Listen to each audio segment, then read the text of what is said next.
రాసి పెట్టుకోరి ఫ్రెండ్స్, భవిష్యవాణి చెప్పనీకి ప్రయత్నం చేస్తున్నా. ఒక పెద్ద పంచాయతీ నడుస్తున్నది ఢిల్లీలో కూడా.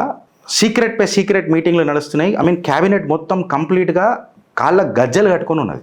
ఒకవైపు Bihar elections etcetera that is a part and parcel. నరేంద్రుడు ఉన్నన్ని రోజులు అసలు ఓటమి ఏడుంటుందండి.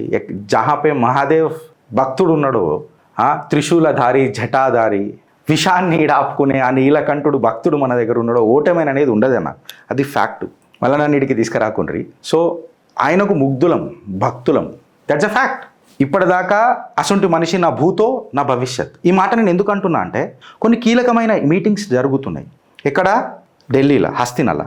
ఏం జరుగుతున్నాయి అనేది మనకు తెలియదు. నాకు అంత అవకాశం లేదు, నేను అంత పెద్ద ఇంటెలిజెన్స్ గ్యాదర్ చేయలేను. అండ్ మోర్ ఓవర్ అంత సీక్రెట్లు జరుగుతుంటే క్లాసిఫైడ్ ఇన్ఫర్మేషన్ ఉంటాయి. సో మనం అది ఇట్లా కులయాం మనం మాట్లాడుకోలేం.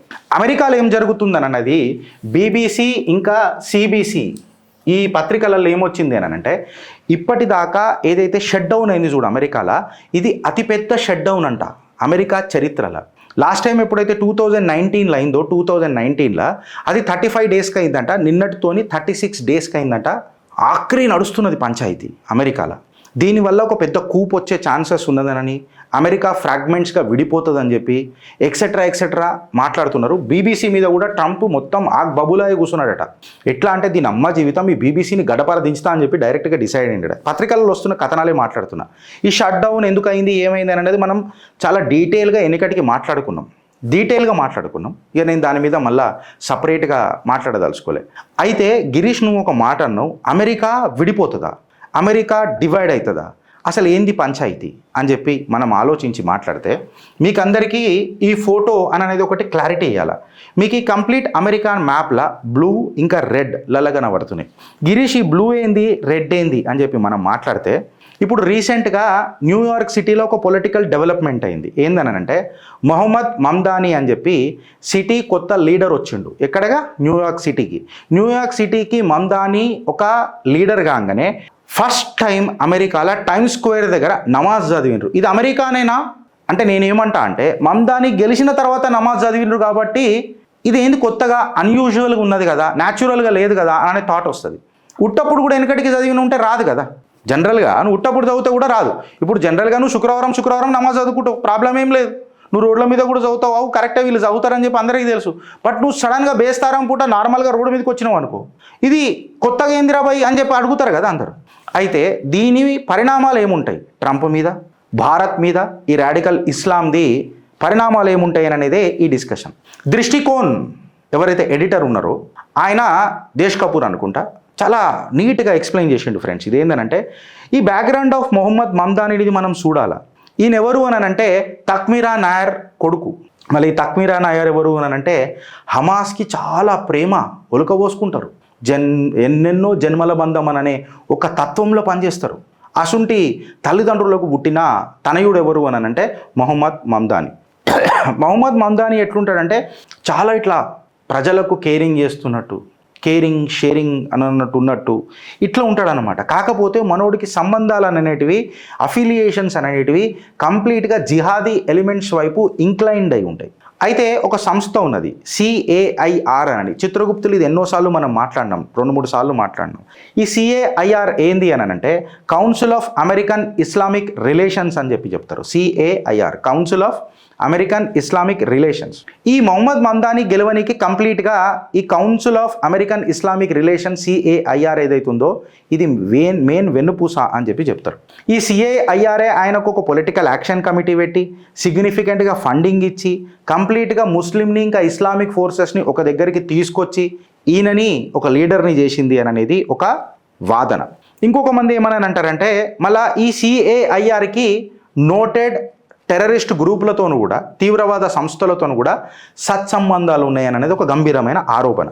మమ్దానీకి డైరెక్ట్గా హమాస్తో లింకు లేకపోవచ్చు, కాకపోతే మనోడు చాలా పాజిటివ్ మాట్లాడతాడు హమాస్ గురించి. ఇది ఎట్లుంటుంది అంటే, నువ్వు దావుద్ ఇబ్రాహీంని తిట్టకపోయినా దావుద్ ఇబ్రాహీం నాకు ఇన్స్పిరేషను అని అన్నావు అనుకో, అంటే నీ ఆలోచనలు ఏదో అక్కడ పోతున్నాయి కదా అనే తత్వం అయితే వస్తుంది కదా మనుషులకు.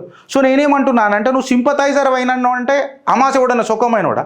అరే చిన్న పసికూనలను ఓవెన్లో పెట్టి కాల్చిర్రా పోయి తల్లి ముంగట, గిదా నువ్వు చేసేది? నువ్వు మళ్ళీ మాట్లాడతావా? సో ఈ మమ్దాని ఎక్కడ ఈయన దౌడ్ ఏడదాకా ఆగిపోతుంది, ఈయన ఉరుకుడు ఏడదాకా ఆగిపోతుంది అని అంటే ముస్లిం బ్రదర్హుడ్ అననే ఒక పొలిటికల్ ఈకో సిస్టమ్ని ఇన్ఫ్లుయెన్స్ చేయనికే ముస్లిం బ్రదర్హుడ్ కోసము ఈయన రాజకీయ అడుగులు చాలా గట్టిగా ఉంటాయి అని చెప్పి చెప్తారు. అయితే మొహమ్మద్ మమ్దాని వస్తా, ఈ డాట్స్ కనెక్ట్ అయినాక మీ దగ్గరకు వస్తా. ఈ బ్లూ ఏంది రెడ్ ఏంది.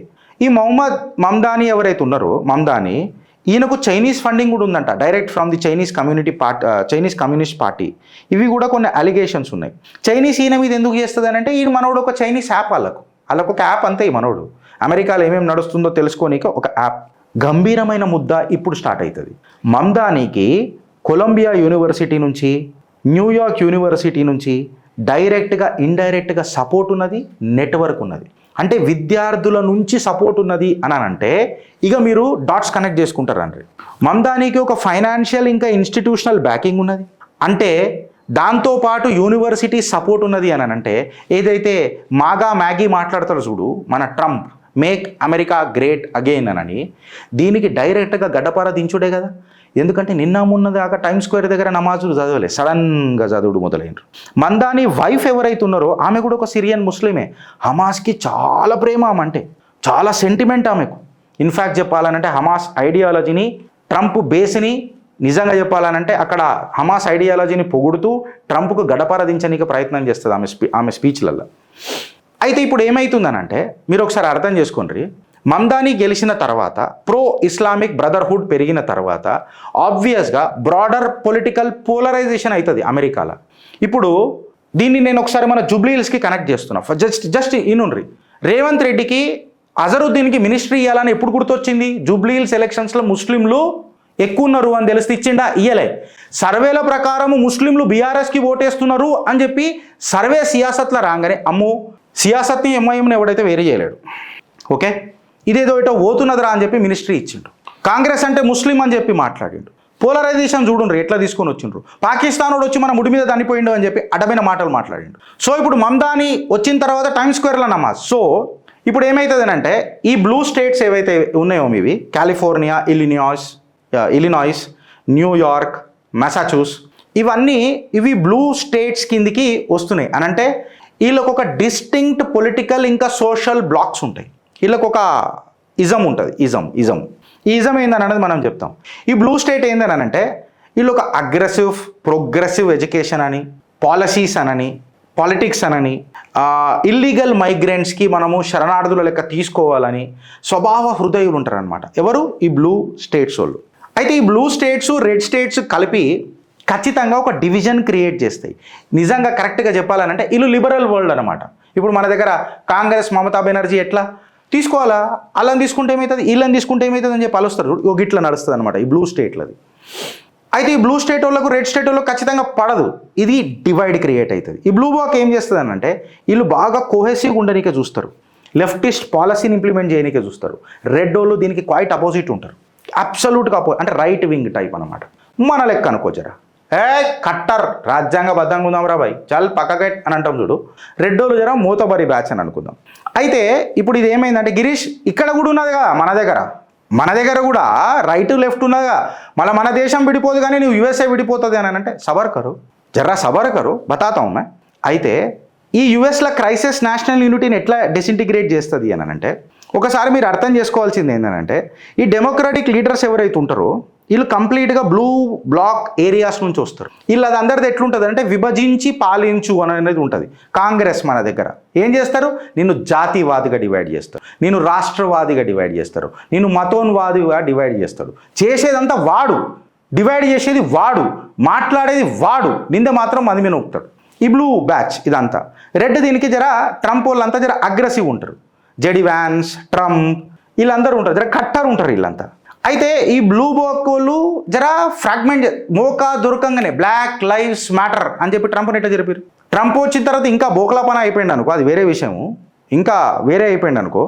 అయితే ఇప్పుడు ఇది ఏమైపోతుంది అంటే ఈ బ్లూ అండ్ రెడ్ మధ్యలో అమెరికాలో ఉన్న హిందూ అండ్ సనాతన కమ్యూనిటీలు ఏ రకంగా ఉన్నారు అని అనేది చాలా ఇంపార్టెంట్. ఎందుకంటే అక్కడ ఉన్న హిందువులు పొలిటికల్ స్ట్రాటజీలలో దిగుతున్నారు, పాలసీలలో దిగుతున్నారు, దీనికంటే ఎక్కువ సెల్ఫ్ డిఫెన్స్లో దిగుడు మొదలెట్టుండ్రి. ఇక సెల్ఫ్ డిఫెన్స్ల దిగులు మొదలెట్టుండ్రి. ఎందుకంటే ఆ తర్వాత మీ మీద దాడులు జరిగినా, ఆ తర్వాత మీకేమన్నా అయినా భారత ప్రభుత్వం మమ్మల్ని ఆదుకుంటలేదు కదా అని చెప్పి మాట్లాడే నైతిక హక్కులు మీరు కోల్పోతారు. బికాస్ ఇవాళ వెనకటికి కాష్ పటేల్ కూడా మాట్లాడిండు, నా మీద నాకు ఫేసిస్ట్ల లెక్క నాకు రిమార్క్స్ చేసిండ్రు, నన్ను హిందూ అని చెప్పి నన్ను ఇష్టం వచ్చినట్టు మాట్లాడిండ్రు అని చెప్పి ఫేసిస్ట్ రిమార్క్స్ నేను ఎదుర్కొన్నా అని చెప్పి కాష్ పటేల్ మాట్లాడిండి. ఇవాళ అమెరికాలో కీలక ప్రభుత్వ స్థాయిలో ఉన్నాడు ఆయన.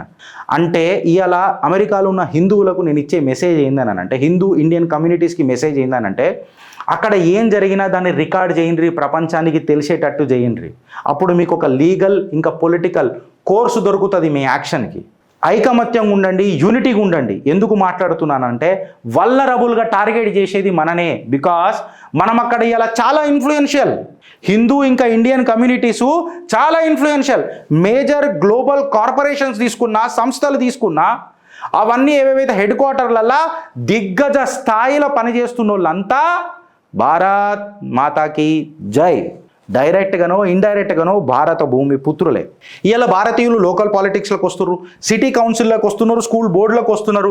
ఇన్ఫ్యాక్ట్ చెప్పాలంటే పెద్ద పెద్ద ఆఫీసులలో వాళ్ళ నైపుణ్యాన్ని చూపిస్తున్నారు. ఇది ఏ డయాస్పోరా మళ్ళీ లేదు అక్కడ.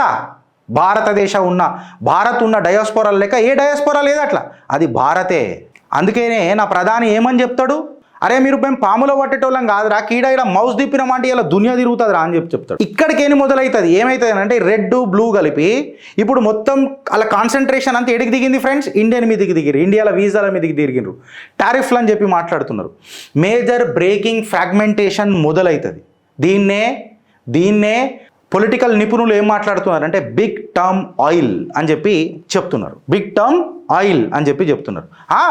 టెక్నాలజికల్ వార్ఫేర్ ఉంటుంది, మిసైళ్ళు, డ్రోన్లు, ట్యాంకులు, బాంబులు ఇవన్నీ ఉంటాయి. ఇంకొక చిన్న వార్ జరుగుతుంది, దాన్నే స్ట్రీట్ లెవెల్ వార్ అని అంటారు. Black lives matter. ట్రంప్ దిగిపాయి. ఈడ రైతులు కూడా అట్లనే చేయనీకి ప్రయత్నం చేశారు. ఈడ ఉన్నది నరేంద్రుడు, పరమేశ్వరుడు భక్తుడు. అందుకే అన్న విషం ఈడాపుకున్న నీలకంఠుడి భక్తుడు అని అన్నా. ఆ జటాధరుడు అంశం అని నేను అనలేను కానీ భక్తుడు అని చెప్పి చెప్తా. సో ఇవన్నీ ఆపుకుంటూ వచ్చిండు కవచమై. సిఏఏ మీద షైన్ బాగ్ దగ్గర ఎంత పెద్ద పంచాయతీ చేయనికే చూసిరు. సిలిగురి కారిడోర్ నిలగొడదామని చూసిండ్రు. వీళ్ళు ఏదైతే ఆలోచిస్తారు చూడు, నాకు తెలిసి దేశ గృహ మంత్రి అమిత్ షా ఆల్రెడీ అడుగులేస్తున్నాడు. అసలు ఎట్లా చేస్తారు ఈ ప్రొటెస్ట్ ప్యాటర్న్ ఏమున్నదని చెప్పి స్టడీ చేస్తున్నాడు. ఈ ప్రొటెస్ట్ ప్యాటర్న్ మొదలవుతుంది ఈ బ్లూ రెడ్ పంచాయతీతోని డైరెక్ట్ ఇండియన్ డయాస్పోరాని పెట్టి. ఇంకొకటి కీలకమైన అంశం ఏంది తెలుసా ఫ్రెండ్స్, ఇక్కడ అమెరికాలో గన్ కల్చర్ చాలా సర్వసాధారణం. సపోజ్ ఫర్ ఎగ్జాంపుల్ నేను సిరియాకైనా రాని, పాకిస్తాన్కైనా రాని, ఏడికైనా రాని, ఇరాన్, ఇరాక్ ఏడికైనా రాని, నేను గన్ కొనుక్కోగలుగుతా. దేనికి? నా అస్తిత్వాన్ని నేను కాపాడుకోనికి గన్ AK-47 డిస్కౌంటెడ్ ప్రైస్కి దొరుకుతాయి ఆడ. ఇది వాస్తవం కదా. ఇప్పుడు ఇది ఏమవుతుంది తెలుసా, వాడు నా మీద దాడి చేయడానికి వచ్చిండు కదా అనగానే ఒక colonial era conflict, British rule mindset మొదలైపోయి ఆడు గన్ కల్చర్ తీసుకొని వస్తాడు. గన్ కల్చర్ తీసుకొని వచ్చినప్పుడు, పేల్చినప్పుడు నీ దేశ కల్లకల్లోలం అవుతుందా కాదా? ఎస్, కాలిఫోర్నియాలో ఆల్రెడీ ఫెడరల్ ట్రూప్స్ మధ్యలో ఒక పంచాయతీ నడుస్తున్నది, ఒక సోషల్ డిసార్డర్ నడుస్తున్నది బ్లూ స్టేట్లలో. ఇది స్ప్రెడ్ అయ్యి సెషన్ కిందికి దారి తీస్తుందా గిరీష్? ఇది కంప్లీట్గా చేస్తుందా, విరగొడుతుందా అని అంటే అమెరికాలో ఒక సవరణ ఉన్నది, చిత్రగుప్త్ దీని మీద ఎప్పుడో మాట్లాడింది. తీటా ట్రంప్, ముందు నీ కాలిఫోర్నియా చక్కగా చూసుకో, ఎందుకంటే కాలిఫోర్నియా ట్యాక్స్లు ఎక్కువ కడుతుంది, మేజర్ కాంట్రిబ్యూటర్ ట్యాక్స్ పేలల్లో. $3 trillion ఏమో ఉంటుంది కాలిఫోర్నియా ఒకటే.